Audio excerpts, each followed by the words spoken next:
Hey, what's up mga kadiskarte? So, good day na naman sa ating lahat. So, ngayon, may ipapakita tayo sa inyo at may ibibigay tayo sa inyo mga kadiskarte ng bagong kaalaman. So, itong hawak natin ay airflow meter. Ang kanyang brand ay Bosch. So, China car siya, pero Bosch ang kanyang parts mga kadiskarte.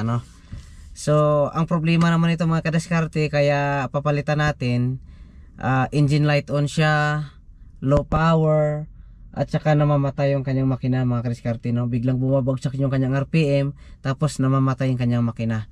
Kahit na tumatakbo ka mga kadiskarte, kahit nakapa ka sa gas, bumabagsak yung kanyang minor, tapos namamatay siya, lalo na pag nasa low speed ka.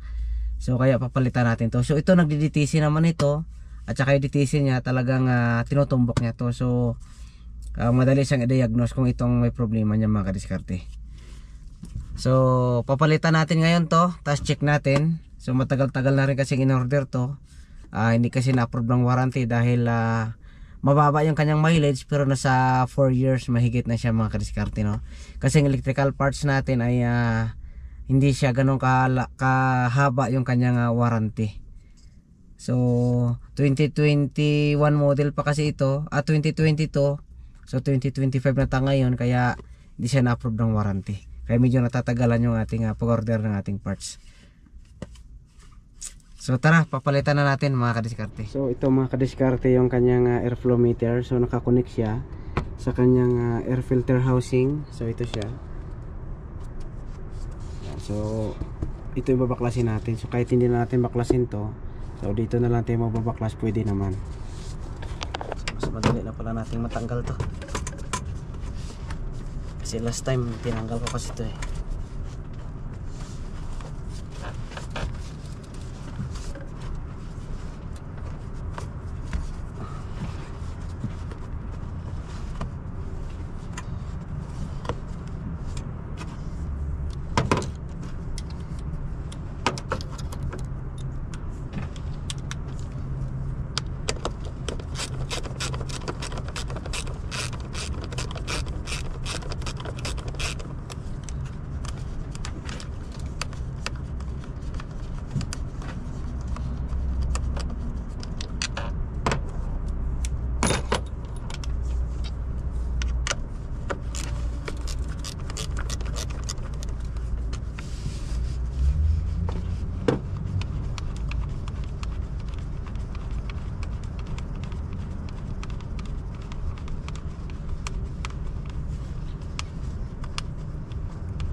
So ito na siya mga kadiskarte.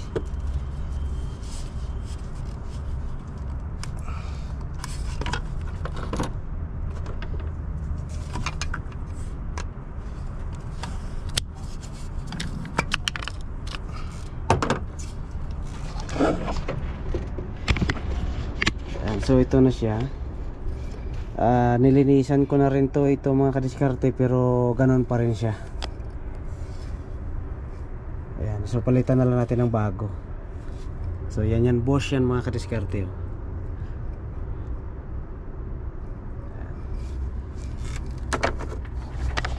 So ganun lang siya kadali mga kadiskarte palitan.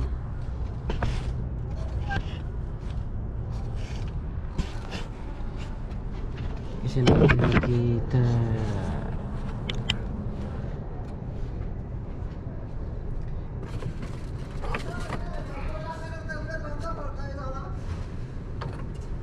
So lalagay na natin yan.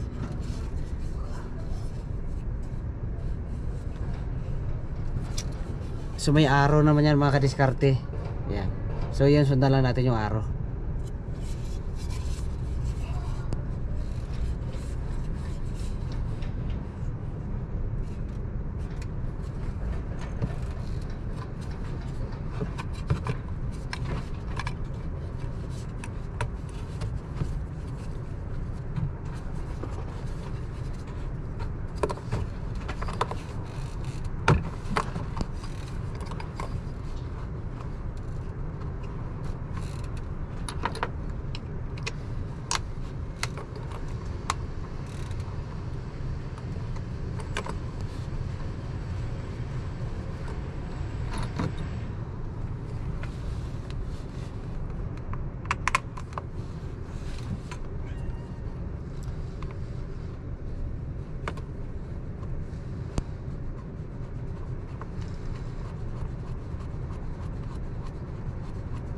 So yun na mga kadiskarte, na tapos na natin palit yung airflow meter. So ito na siya, napakadali lang naman ikabit niyan ano. Yan. So kung nahirapan ka sa shortcut, pwede mo naman tanggalin yung buo na yan. Mga tornilyo, mga G's yan dyan. Tapos labas mo, mas madali siya. Yan. So yun ang mga kadiskarte, tapos na tayo dyan. So na-testing ko na kasi dati yan, sinalpakan ko na ng magandang airflow meter, so naging okay yung kanyang andar. So may upload din tayo niyan dati sa ating YouTube channel. So yun mga kadiskarte, so maraming salamat and thank you once again sa support nyo sa aking channel. So kung hindi ka pa nakasubscribe mga kadiskarte, please subscribe and hit the bell button para updated ka sa ating mga bagong upload, so regarding sa mga GTOR issue. So thank you and God bless everyone.